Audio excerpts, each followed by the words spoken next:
Es vēlos redzēt, lai mūsu Rīga būtu zaļa, droša un kultūras caurausta. Šo jūs esat dzirdējuši pēdējos 27 gadus.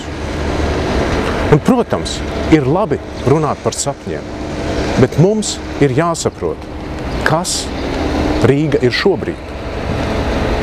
Mēs, KPVLV, domājam, ka Rīgas īsto seju parāda tās budžets.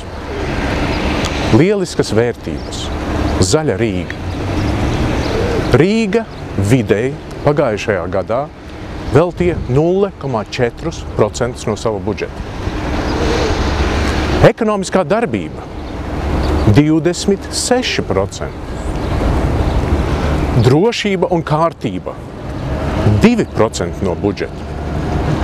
Ekonomiskā darbība 26% no budžeta. Kultūra 4% no budžeta. Ko mums stāsta budžets? Budžets mums skaidri parāda, ka šodien Rīga ir Latvijas lielākais uzņēmums. Un Rīga, lai dzīve būtu mierīgāka, arī piešķir kaut kādas pakalpojumus. Latvijas lielākais uzņēmums ir izšķērdīgs. Un es jums izstāstīšu, kāpēc. Rīgai nav jāizņemas nauda. Viņa saviem ekonomiskajiem uzņēmējdarbības eksperimentiem izmanto nodokļu maksātāju naudu. Iedomājieties, ka jūs nodokļos samaksājiet 1000 eiro. Ušakovs un Ameriks 260 jūsu eiro izmanto uzņēmējdarbībai. Un tā ir riska nauda. Ar to var vinnēt, iegūt, ar to var arī zaudēt. Un kas notiek, ja eksperiments izdodas un Rīgas pilsēta gūst peļņu? Tā peļņa tiek sadalīta savējiem. Kas notiek, ja uzņēmums zaudē? Mēs, nodokļu maksātāji, samaksājam kaitējumu. Lūk, šeit, mūsuprāt, ir problēmas sakne.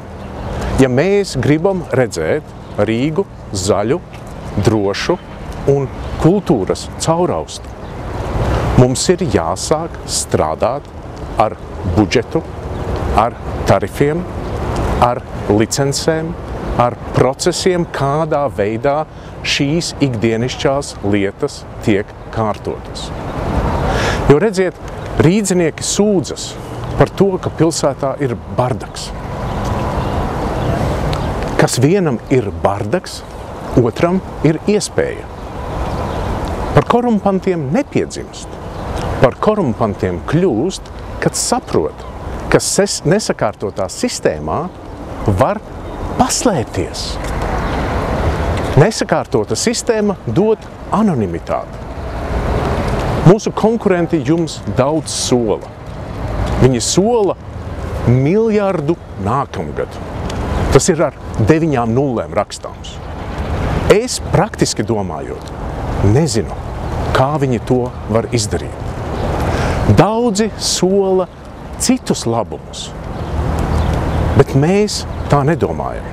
Mēs domājam, ka darbs ir jādara mērķtiecīgi, pacietīgi un ilgstoši. Mēs vērsim vaļā formulas, ar kurām tiek aprēķināts, cik nodokļu maksātājiem jāmaksā. Mēs skaidrosim budžetu, un mēs caur budžetu un naudas izdevumiem mainīsim prioritātes. Ja jūs neiesiet balsot vai balsosiet par esošo politisko karteli, es jums varu pilnīgi droši pateikt, nekas nemainīsies. Rīga turpinās būt izšķērdīgs uzņēmums.